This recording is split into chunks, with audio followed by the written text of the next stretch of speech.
nos acompanha ao vivo pelo YouTube.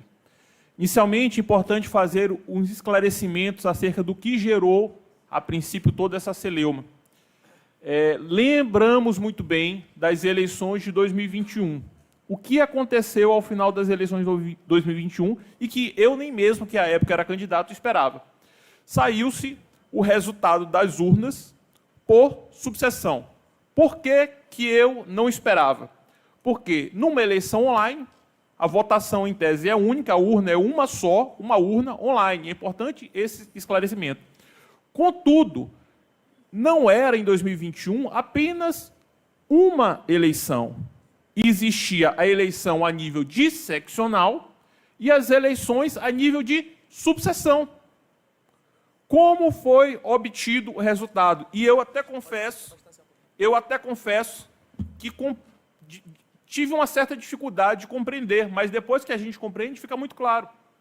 Aquele resultado foi obtido pelo somatório dos resultados das subseções mais o resultado da seccional. E aí você teve o resultado fatiado e o resultado total em decorrência desse somatório. Nesse pleito de 2023, não existiam as eleições locais. Por não existir as eleições locais, não houve o filtro por subseção. Essa é uma realidade. Inclusive, tive a oportunidade de explicar a algumas pessoas que me perguntaram, o doutor Helmson está aqui, fiz essa explicação ele no privado, mas, a princípio, eu mesmo não entendia. Quando chegou na segunda-feira à noite, primeira coisa que me perguntam, onde estão os resultados por subseção? Porque é interessante a todos nós sabermos qual é a realidade da subseção, como o candidato foi apoiado, é interesse de todos. E, com medida de transparência, solicitei ao Fernando do Eleja que disponibilizasse os dados por subseção. A princípio, ele disse, Mauro, estou vendo os últimos detalhes, estou cansado, estou no hotel, amanhã a gente envia.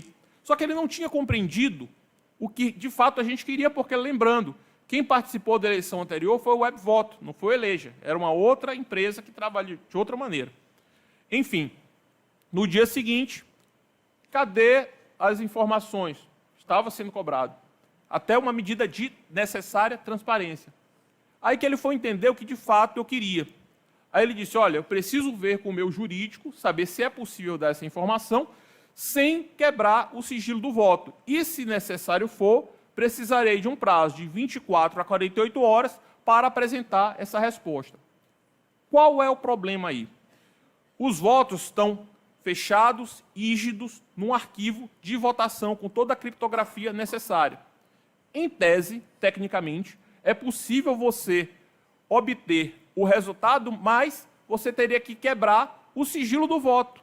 Ou seja, você não vai saber apenas o resultado das localidades. Em tese, se isso for possível ser feito de maneira técnica, você vai saber, em tese, ou seria possível, o resultado, a votação de cada eleitor. Isso seria um completo absurdo. Absurdo.